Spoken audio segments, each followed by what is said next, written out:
पर जो याचिका डाली गई थी, आज उसमें माननीय कोर्ट की तरफ से सुनवाई की गई है। क्या सुनवाई का पूरा प्रक्रिया रहा और क्या फैसला आया है? देखिए, जो हमारी विड्रॉल की एप्लीकेशन माननीय कोर्ट में लगाई गई थी, वो पिछली बार अवधेश प्रसाद जी के अधिवक्ता द्वारा जो विरोध दर्ज किया गया था, उसकी वजह से विड्रॉ नहीं हो पाई थी। और उनका जो कहना था कि सारी पार्टीज़ का एक बार विरोध, और सारी जितनी पार्टियां, उनका भी विरोध इसमें दर्ज कराया जाना चाहिए। तो हमने उसके लिए पब्लिकेशन अखबार में कराया था, 14 दिन का समय भी दिया गया था सबको।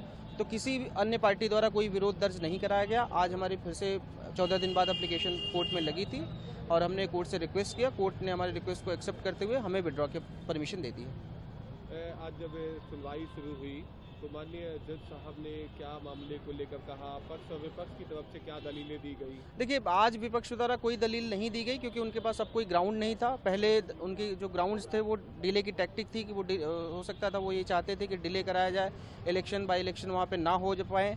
जो भी रहा हो, ये राजनीतिक मुद्दा है, लेकिन लीगल ये रहा कि पिछली बार उनकी वजह से जो विड्रॉ नहीं हो पाया था, आज क्योंकि सारे चीज़ें टेक्निकलिटी जो थी वो सारी पूरी हो गई थी, आज उनके पास कोई ऐसा विरोध का कोई पॉइंट नहीं बचा था। उन्होंने खड़े होकर कहा भी कि हमारा कोई विरोध नहीं है। अब उन्होंने कहा कि अब हमारा कोई विरोध नहीं, पिछली बार विरोध था। ऑनरेबल कोर्ट ने पूछा भी कि आपका कोई विरोध है, तो उन्होंने कहा नहीं, अब हमारा कोई विरोध नहीं है। और उसके बाद ऑनरेबल कोर्ट ने विड्रॉ की परमिशन दे दी। आप और आपके तमाम जो अधिवक्ता गण साथी हैं, वो लगातार कहीं ना कहीं तमाम फैसलों में आए, तमाम हियरिंग हुई, कोर्ट की चौखट पे आप लोग आते रहे।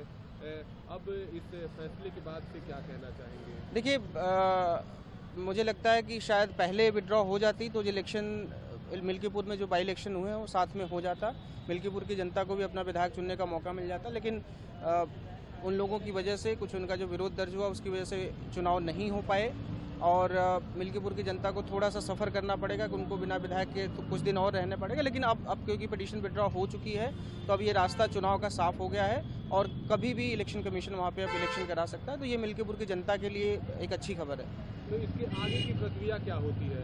देखिए, इसके आगे की प्रक्रिया सिर्फ ये यहाँ पे जो ऑर्डर है वो इलेक्शन कमीशन को दे दिया जाएगा, इलेक्शन कमीशन को इन्फॉर्म कर दिया जाएगा, ऑनरेबल कोर्ट भी भेजेगा। हम भी अपनी तरफ से इलेक्शन कमीशन को ये अवगत करा देंगे कि यहाँ से पिटीशन विड्रॉ होगी, जो यहाँ की सर्टिफाइड कॉपी निकाल के इलेक्शन कमीशन को विड्रॉ कर देंगे। उसके बाद इलेक्शन कमीशन जो है कभी भी इसमें इलेक्शन करा सकता है अपने सुविधानुसार।